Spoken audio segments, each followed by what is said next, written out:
I'll go ahead and call the March 20th, 2024 Planning Commission meeting to order. Confirmation of posting and roll call. This meeting has been posted in accordance to Nevada Open Meeting Law. All members are present with the exception of Member Biasi, who is on the telephone, and Member DeTeresa, who's absent. Okay, thank you. Please rise and join me in the Pledge of Allegiance.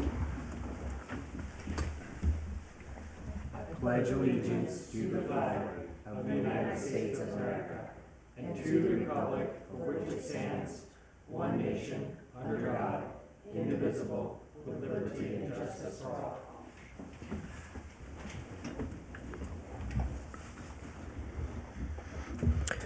We'll now start with our initial public comment. Public comment during this portion of the agenda must be limited to matters on the agenda. Anyone wishing to be heard during this initial public comment?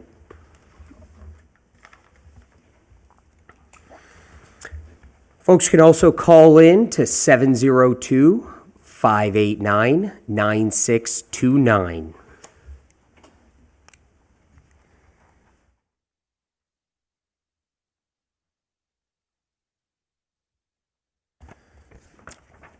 Go ahead and close this initial public comment period. Agenda item number 1 for possible action, election of officers. So, each year, it's the opportunity for the Planning Commission to select a new chair and vice chair.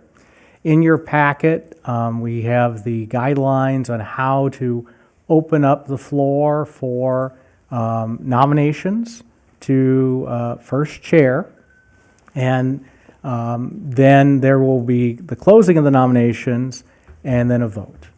If there is only one member selected through the nomination process, then obviously that's by acclamation. And then you would, if there is more than one, you would vote on each of the members that were nominated. Then you move on and do the same process for vice chair. Any questions?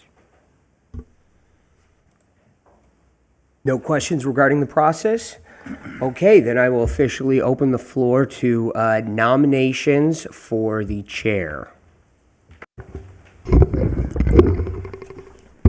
I'll nominate Fritz McDonald for chair. I'll second that.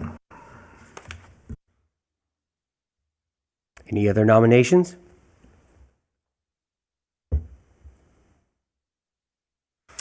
Okay, we will go ahead and close the nominations for chair. As there's only one, no need for a vote. We will open it up for vice in the nominations. I would like to nominate Lorene Crum for vice chair. I'll second. Any other nominations for vice?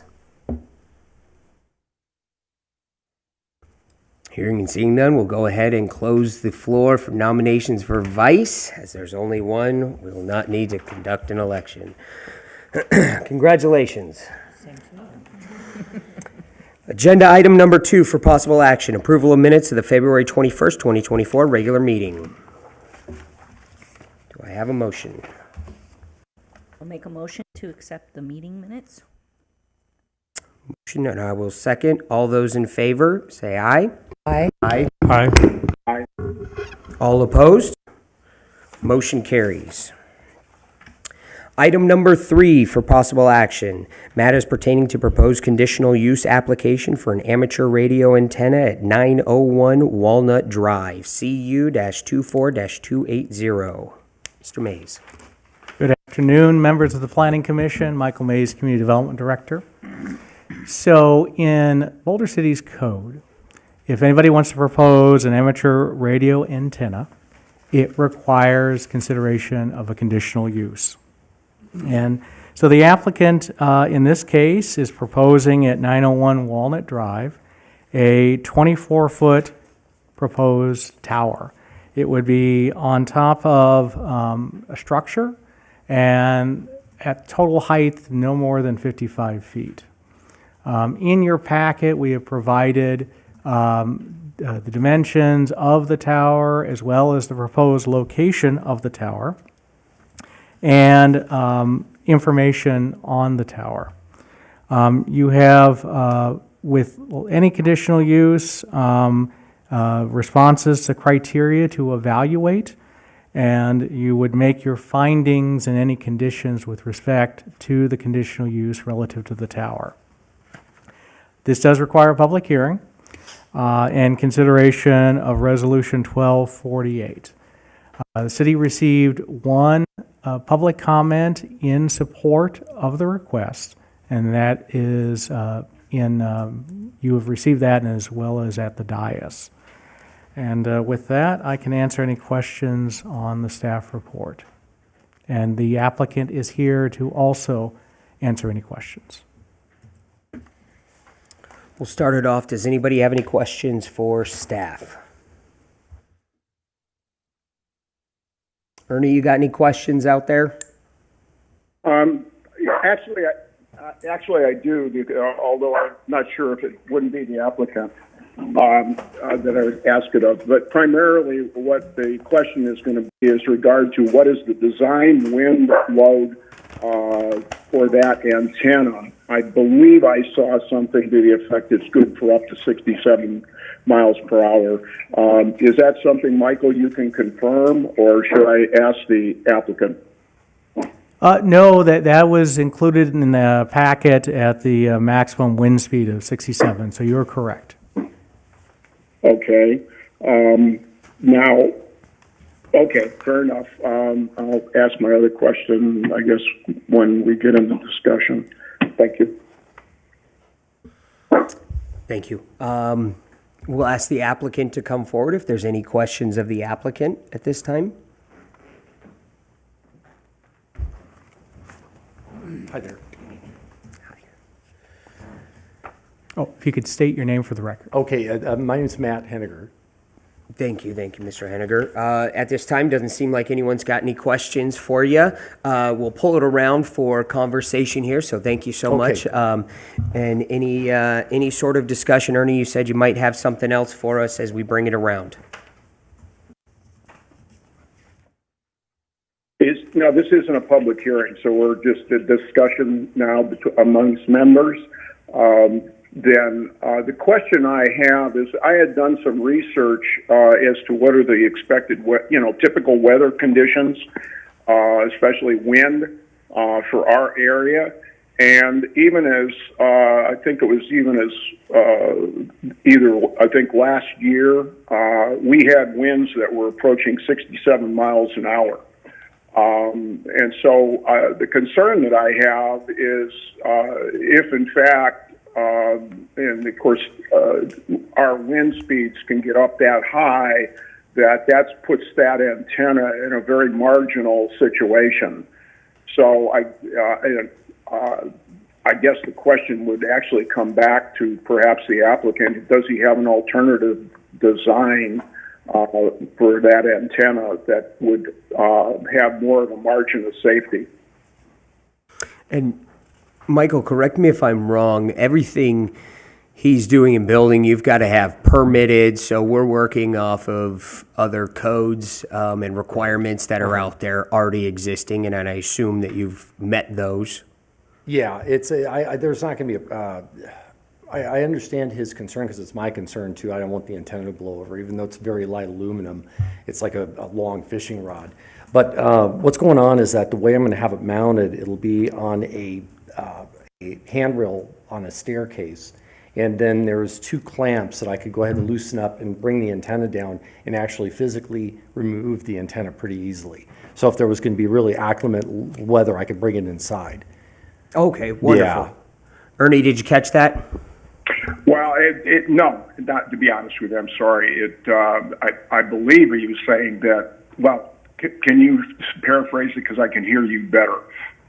Absolutely. He said his antenna is designed so that it can not only telescope and collapse down, but it can be ultimately completely removed. So with any sort of notice of extreme winds, he's going to be able to remove the antenna altogether. Yeah, okay, that's good. Now, I do understand that. The problem I still have then is that then relies on him taking a forecast or just reported weather condition without having local gust conditions considered. I just don't believe that's a reasonable way to approach it. I unfortunately, from my position, from a safety standpoint, I think there has to be more margin of safety on the actual antenna and not rely on personal intervention. Understood, and appreciate that, Ernie. We're going to conduct the required public hearing at this time. Okay. We'll open up the public hearing. Anyone wishing to be heard on this matter can come forward at this time.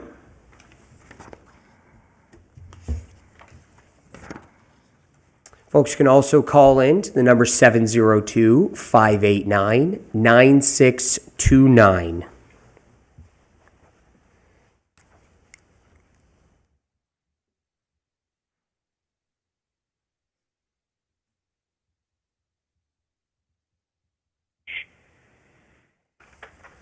Hearing and seeing none, we'll go ahead and conclude this public hearing.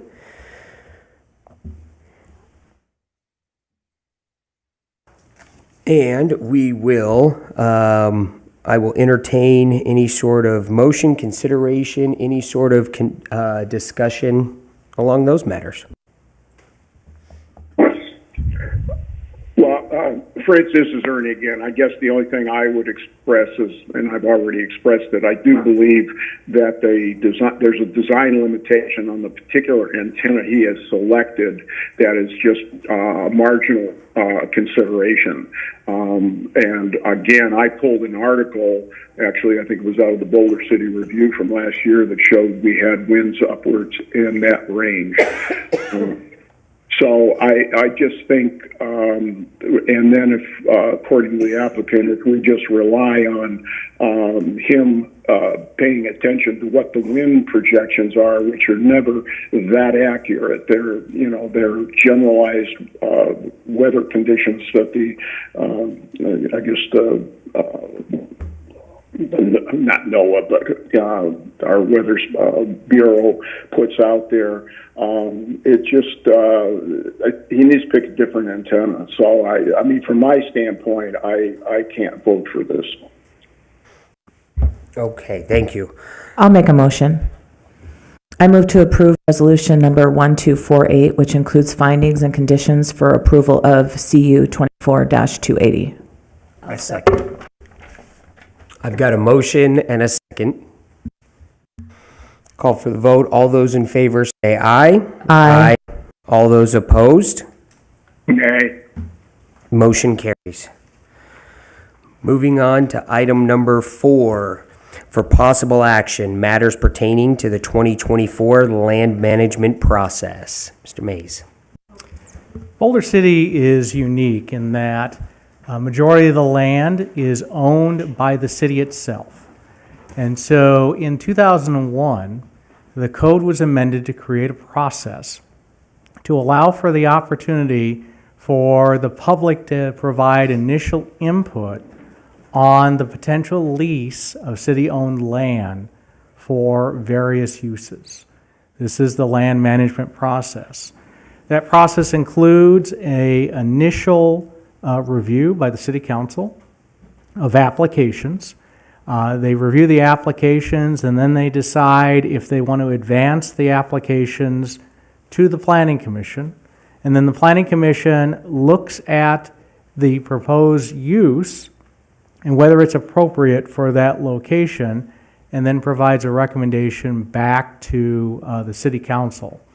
And then at that point, the City Council makes a final determination of whether to add those city-owned parcels to the land management process list.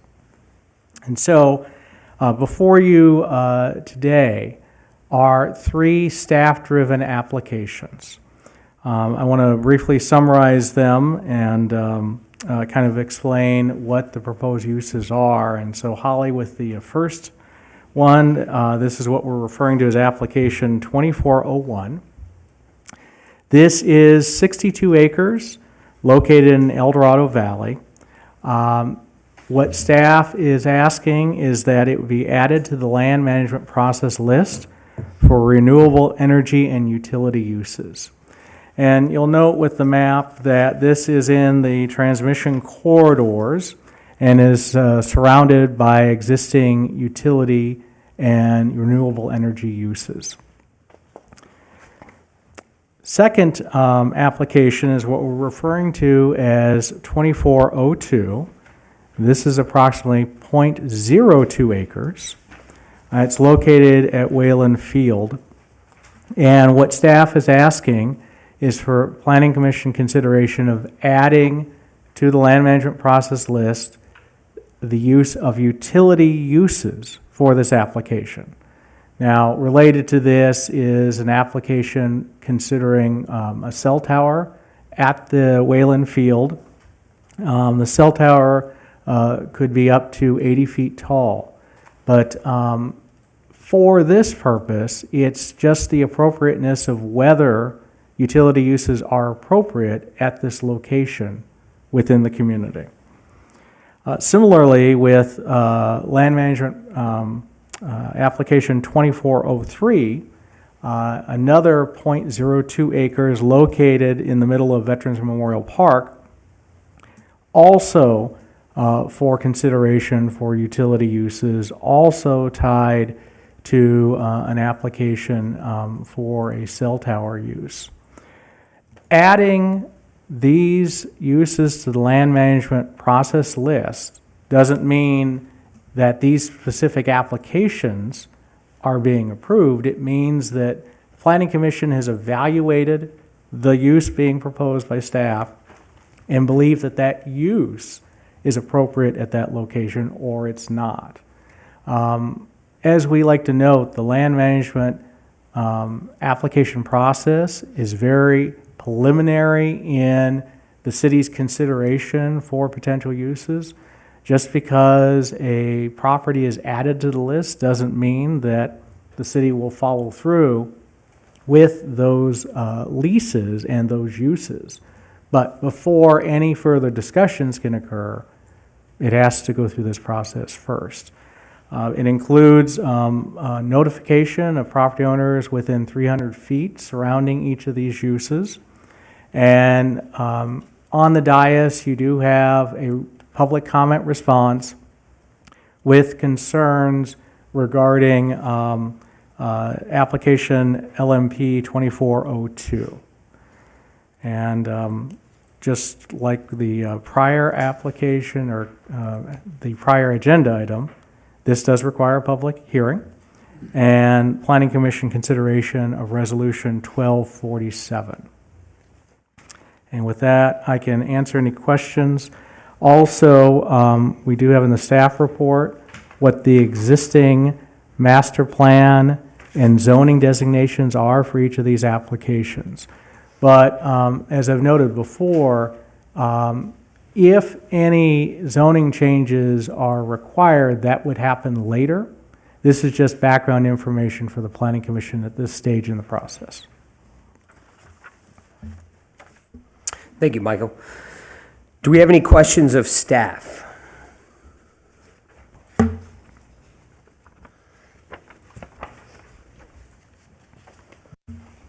Wasn't there a cell tower in front of us, it's been like 2 years ago, down at the hospital? Was that approved?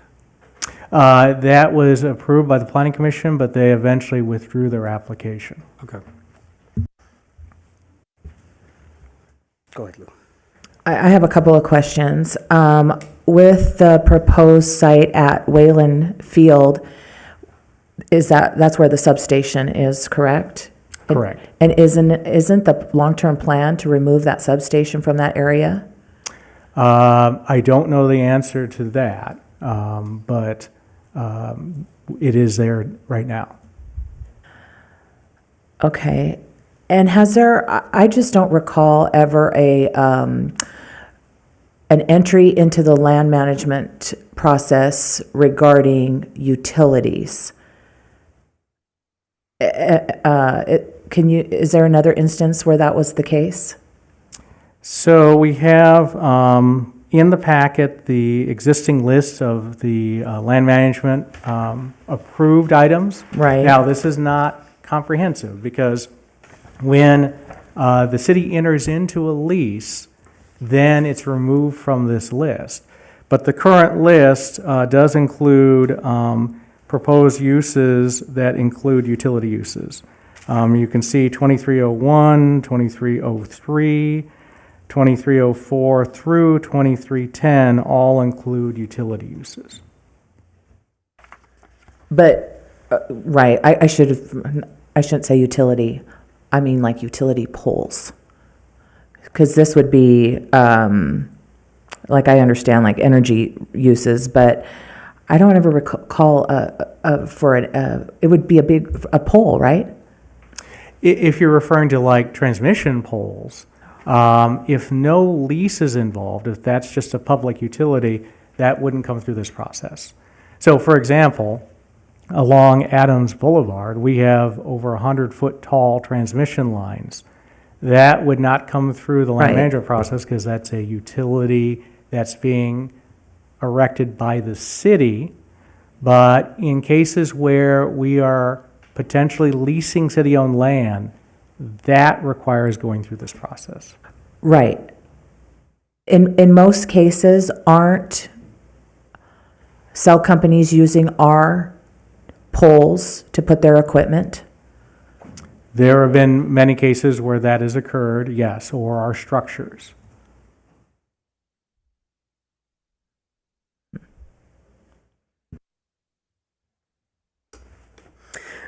To continue, just one question to bridge from 2402 to 2403.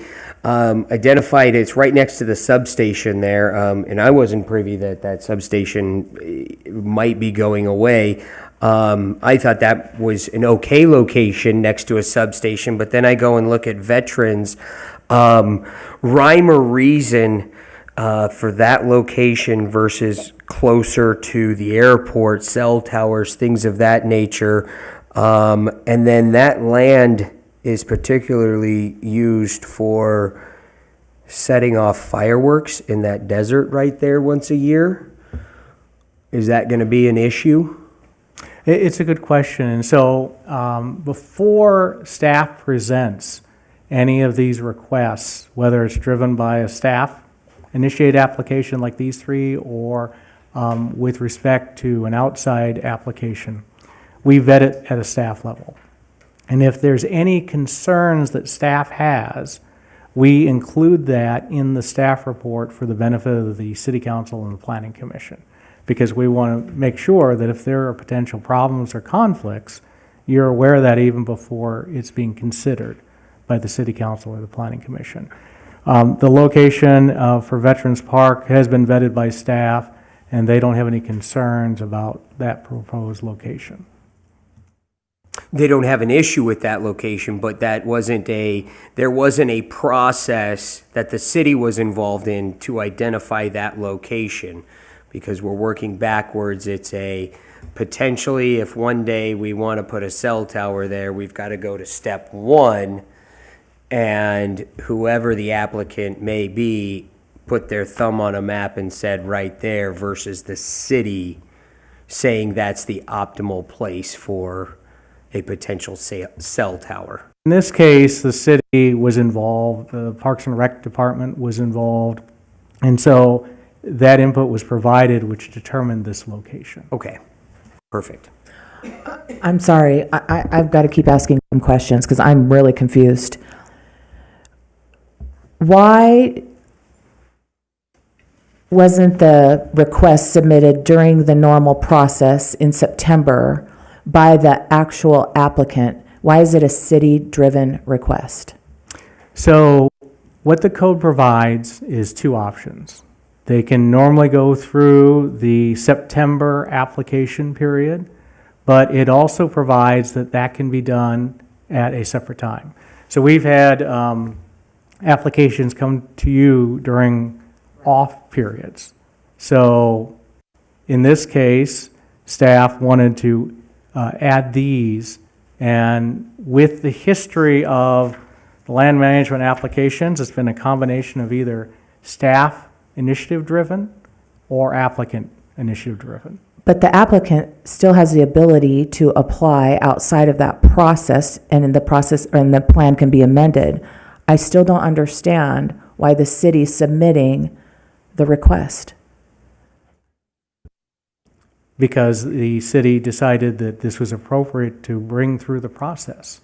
So with respect to any lease that the city is going to contemplate, cannot advance to the lease until they go through this process, whether it's applicant-driven or city-driven.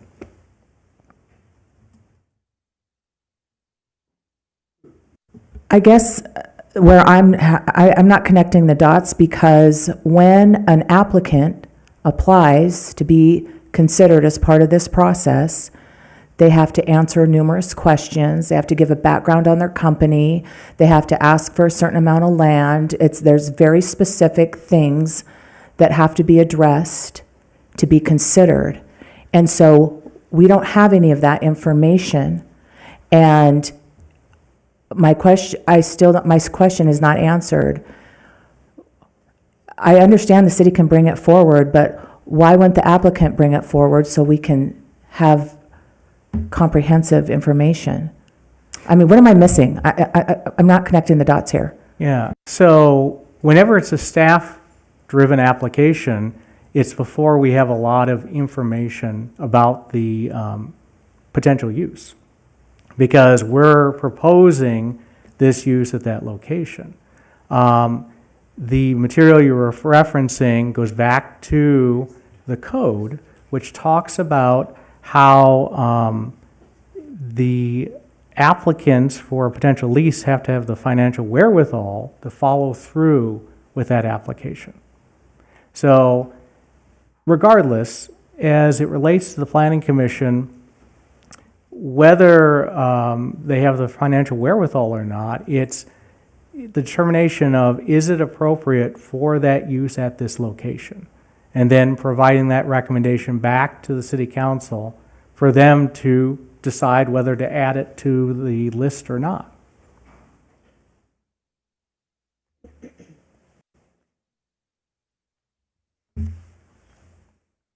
Yes, go ahead. So I'm trying to follow what's going on here. It's a city request, but T-Mobile is listed so that it would be specific for specific owner/vendor. So, yes, T-Mobile is listed. However, just because this is added to the land management process list doesn't mean a particular applicant is necessarily going to follow through. From the terms of the land management process, we have had applicants in the past listed, but it's ultimately up to the city council as to who they determine to lease property to. And it doesn't necessarily have to be the applicant. It could be somebody else. And so that's why we have a lot of staff-driven applications even before that process begins. Hence the word support. Got it. I'm going to kind of go up a little bit in elevation here. Identify potential use for the land. Was it the city identifying a need for cell towers, or the applicant? Is this a city-driven need that we as our body identifying that we need?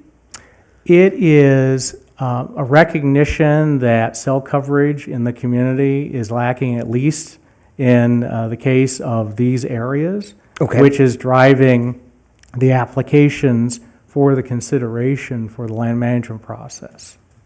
And yes, we have an applicant, in this case, T-Mobile, that has indicated expressed interest, but it's also a recognition that cell coverage in these areas has deficiencies.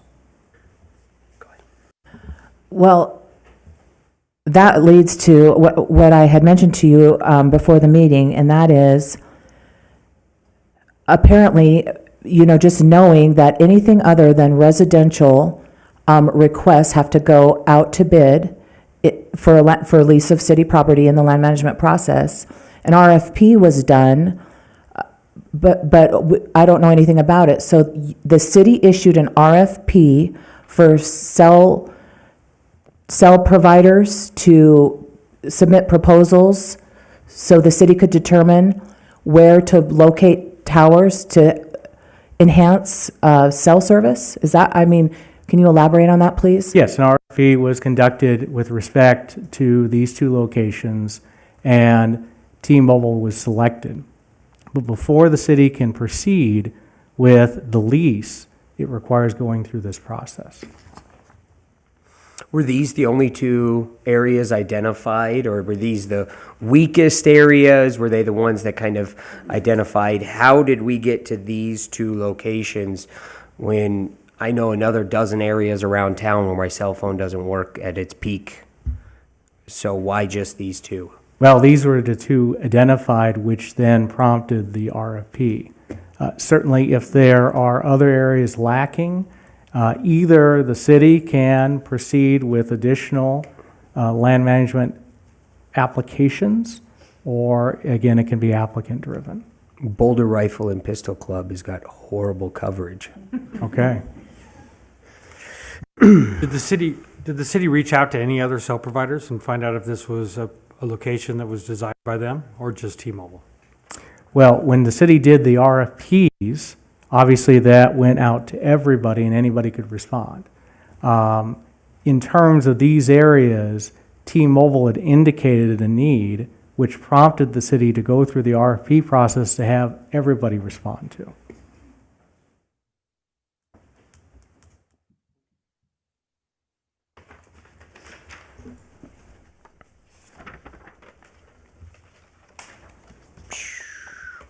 Any other questions for staff, the applicant at this time? We've got to conduct a public hearing, so no other questions. We'll go ahead and open up the required public hearing. Anyone wishing to be heard on this matter, please come forward. Please state your name for the record. My name is Amy Tollefson. I'm a representative of the potential applicant. So how I can kind of see where things got a little mixed up. So the city put out an RFP because you have a pretty strict zoning code when it comes to cell towers. That's why you have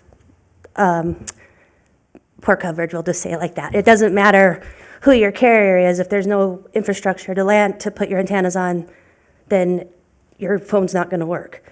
You used to have poles up on the water tanks, but I think around 2012 or 13, you had us all removed for safety issues, which we all agreed upon.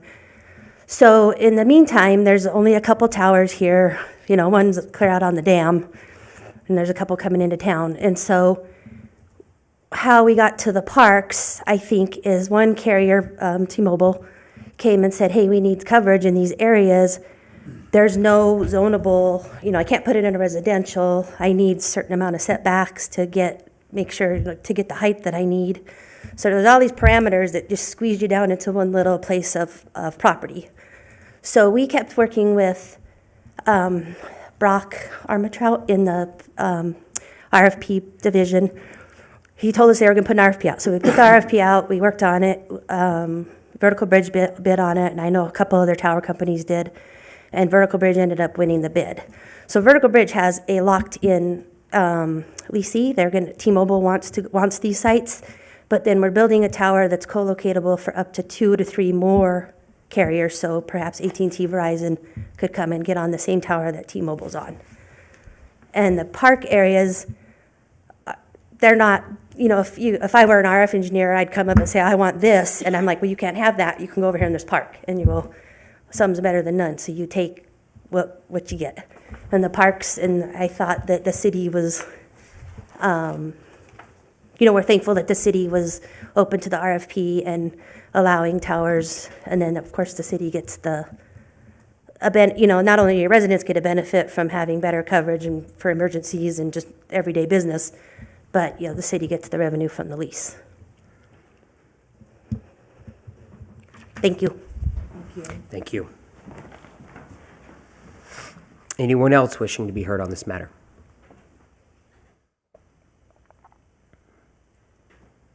Folks can call in. Number is 702-589-9629.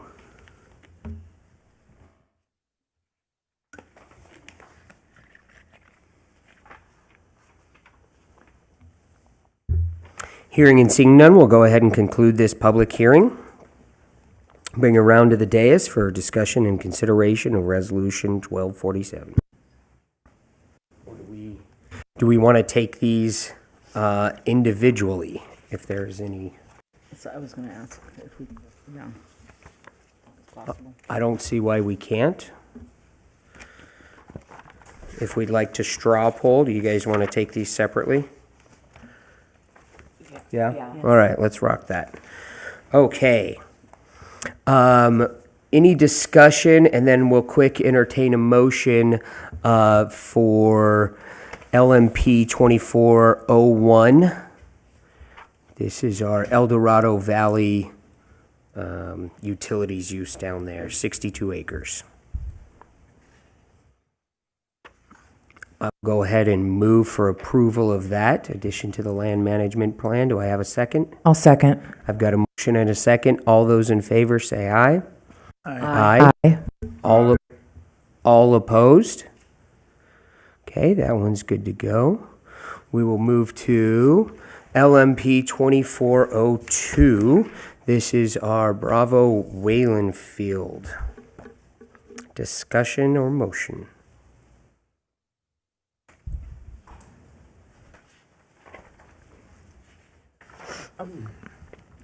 We can even retable it, kick it down a month or two if we want to work with city rather than completely canning it, if that's an option, if there's more questions and concerns to work with city rather than killing it. How long is the lease for usually?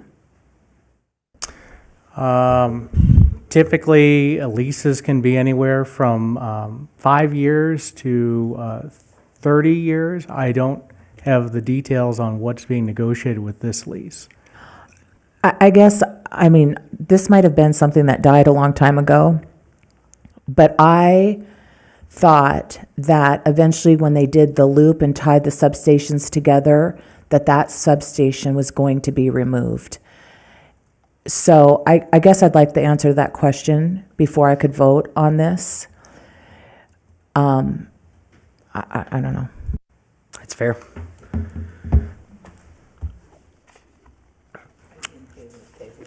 Fantastic. Back of the napkin math straw poll. If you guys are in favor, we would table this one even another month until we get a couple of questions answered on that logistics wise.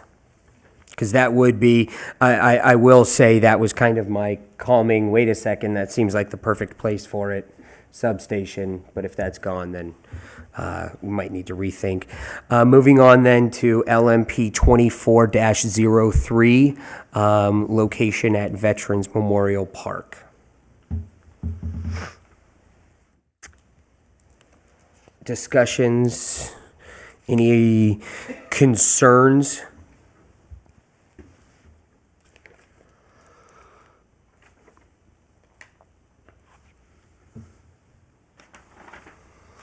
I'm going to go ahead presumptively and see if it's okay. We'll table this one 30 days as well, and we'll just revisit those two since they're in the exact same arena and everything's all the same, and we'll just do it in one foul swoop across there. It'll keep the leases, the discussion, and everything right in line with the potential applicant as well, I believe. Anybody oppose that? Okay, then we've added the first one, the motion carried, and we are tabling the other two. Mr. Chair, if I could just get clarification.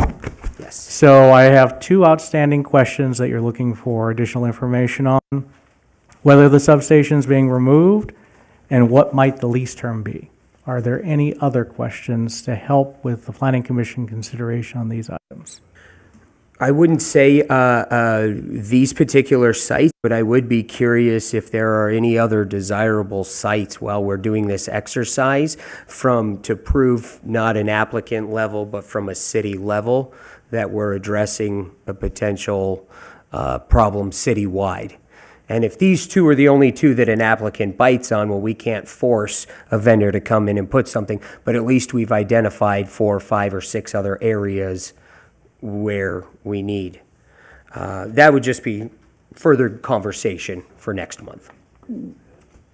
I'll have to make sure that that can be part of the agenda, because that's not part of the application. Okay, So we couldn't identify spots and say, now we're discussing these items if they haven't been properly noticed, public hearings haven't been gone out, and they didn't come before the city council. correct, but we identified, we did do studies before that identified these shortfall areas before we issued out RFPs. We had staff work conducted to identify these 2 locations. So all of those supporting works is what we should be able to have a fruitful conversation on. Nothing that needs to be reinvented. Yeah, I think just to clarify, it would just be background information. The planning commission can't recommend other sites because we haven't gone through that process. Absolutely. Perfect. Then we have completed Resolution 1247. We will move on to item number 5, Monthly Progress Report. Nothing to report? All right, thank you. This takes us to our final public comment. Anyone wishing to be heard during the final public comment? And folks can call